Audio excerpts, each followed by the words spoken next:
తిరుపతిలో ఉండేటటువంటి శ్రీ వెంకటేశ్వర విశ్వవిద్యాలయానికి అనుబంధంగా ఉన్నటువంటి ఎస్వి క్యాంపస్ స్కూల్.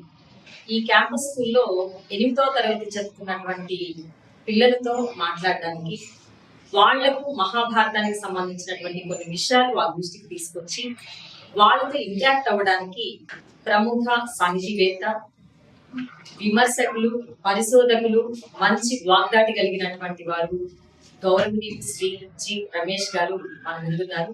వారిని ఈ కార్యక్రమానికి ఆహ్వానిస్తూ నమస్కారం రమేష్ గారు. ధన్యవాదాలు. రమేష్ గారు, నేటి యువత ఈ మహాభారతానికి సంబంధించినటువంటి విషయాలు నేటి యువత దృష్టికి తీసుకెళ్లాలనేది నా ఆలోచన. అయితే మరి న్యాయపరమైనటువంటి విషయం ఆ రోజు ఎలా ఉండేది, మహాభారత కాలం నాటికి అవి ఇప్పుడు ఎలా ఉన్నాయి, కొన్నైనా సరే వీళ్ళ దృష్టికి తీసుకురావాలనేటటువంటి ఆలోచన. అయితే ఇప్పుడు ముందుగా సభాపర్వంలో ధర్మరాజు యాగం చేశారు. ఆ ధర్మరాజు యాగం చేయడం వెనక ఉన్నటువంటి ఉద్దేశం. అందరికీ నమస్కారం.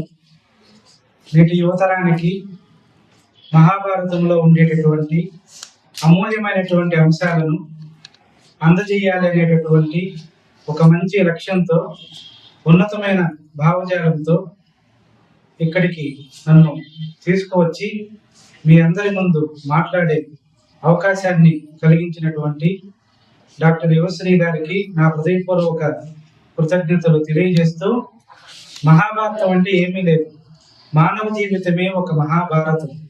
అది మంచి చెడుల రెంటి మధ్య నిత్య ఘర్షణ. మహాభారతము సమస్తమైనటువంటి వేదాల యొక్క సారం, శాస్త్రాల యొక్క సమాహారం. భారతం యొక్క ఔన్నత్యాన్ని గురించి తిక్కన మహాకవి విరాట పర్వం మొదట్లో ఒక అందమైనటువంటి పద్యాన్ని చెప్తాడు. వేదములకు నిఖిల స్మృతి వాదములకు బహు పురాణ వర్గములకు వాదైన చోటుల తామూదల ధర్మ అర్థ కామ మోక్ష స్థితికి.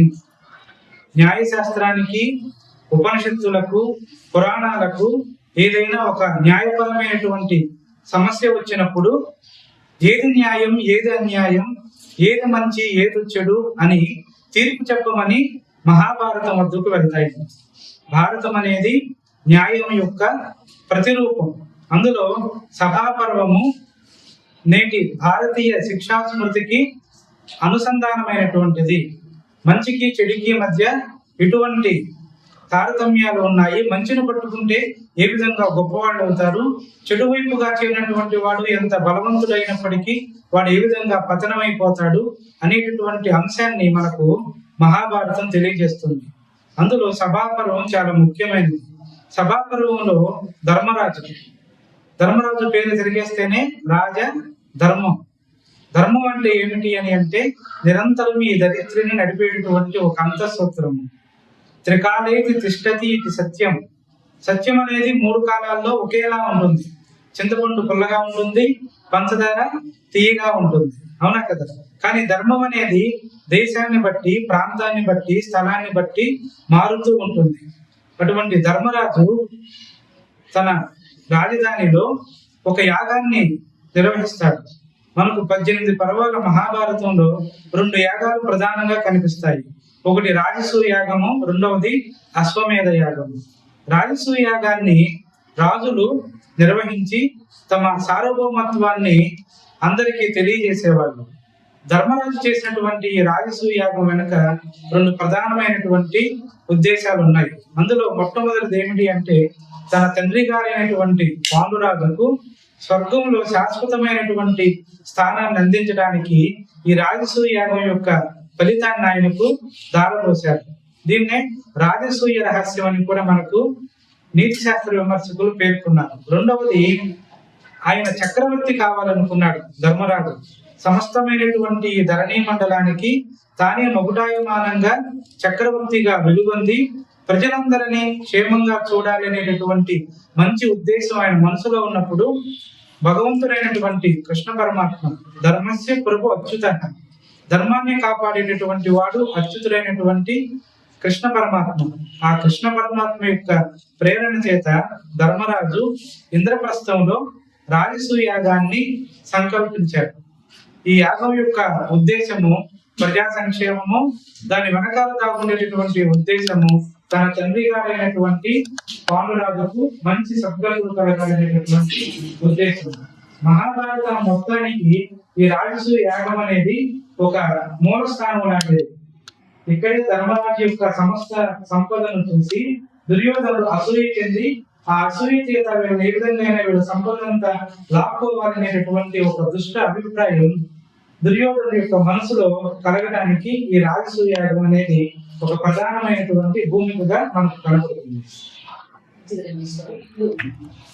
ఈ మహాభారతంలో నారద మహర్షి అసలు కొన్ని ప్రశ్నలు పెట్టారు. అసలు ఏంటి, అసలు ఎందుకు అడగాల్సి వచ్చింది, ఆ ప్రశ్నల విశిష్టత ఏంటి? చాలా మంచి ప్రశ్న వేశారు మేడం. మనందరికీ తెలుసు నారద మహర్షి ఆయన బ్రహ్మ మానస పుత్రుడు. మనమందరం తల్లిదండ్రుల యొక్క కలయిక వల్ల మనిషి పుడితే దాన్ని మైథున సృష్టి అని అంటారు. మిథునం అంటే జంట. కానీ నారద మహర్షి మానస పుత్రుడు. దైవాలకు మనకులాగా వివాహాలు అనేవి ఉండవు. బ్రహ్మదేవుడు ఒకరోజు తన మనసులో సంకల్పం చేస్తే ఆ సంకల్పం నుంచి పుట్టినటువంటి వ్యక్తి నారదుడు. నారహ దదాతి ఇది నారదః. నారహ అని అంటే జ్ఞానము, దదాతి అంటే ఇచ్చేవాడు. ఆయన నిరంతరం ఈ భూమండలాన్ని అంతా సంచరిస్తూ జ్ఞానాన్ని ఇస్తూ ఉంటాడు.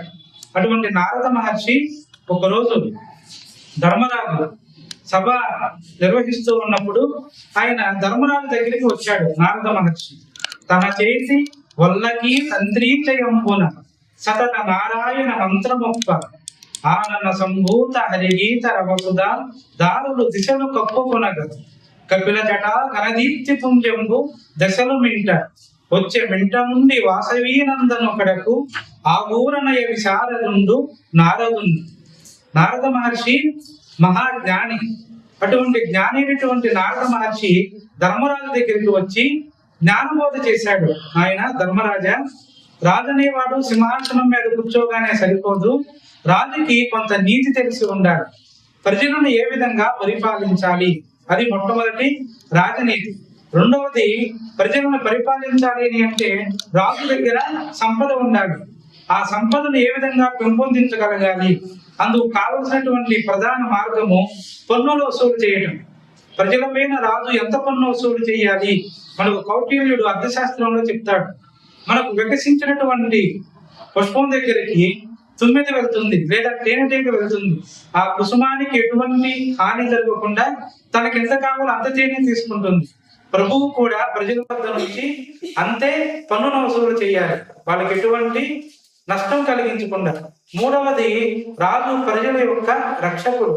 ప్రజారక్షణ కోసం రాజు కంటిని కనురెప్పలు ఏ విధంగా నిరంతరం కాపాడుతూ ఉంటాయో ప్రజలను కూడా ప్రభు ఆ విధంగా నిరంతరం రక్షించాలి అనేటటువంటి ఒక మంచి బోధన చేశారు. ఈ బోధ అనేది రాజనీతికి చాలా గొప్ప కేంద్ర బిందువు లాంటిది. మా గురువు గారైనటువంటి ఆచార్య తుమ్మపూడి కోటేశ్వరరావు గారు తిరుమల తిరుపతి దేవస్థానం వాళ్ళు మహాభారతం పైన ఒక మంచి సదస్సు పెట్టినప్పుడు మహాభారతంలో ఉండేటటువంటి రాజనీతి పైన ఒక మంచి వ్యాసం రాసి నారదుడు ధర్మరాజుకు చేసినటువంటి ఈ న్యాయబోధ అనేది నేటి ఆధునిక కాలంలో ఉండేటటువంటి అన్ని గవర్నమెంట్ కార్యాలయాల్లో పెడితే మన దేశానికి ఒక మంచి పరిపాలన అందించగలుగుతామని తెలియజేశారు. అటువంటి గొప్ప రాజనీతి ప్రబోధం మనకు సభాపర్వములో దేవర్షి అయినటువంటి నారద మహర్షి ధర్మరాజుకు తెలియజేశాడు.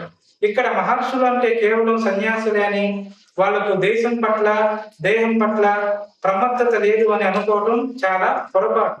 దేవర్షులు ఎప్పుడు దేవుడి కోసం ఎంతగా ఆలోచిస్తారో దేశం కోసం కూడా అంతకంటే ఎక్కువగా ఆలోచిస్తారనేటటువంటి మంచి సందేశం మనకు ఈ ప్రశ్నలో దాగి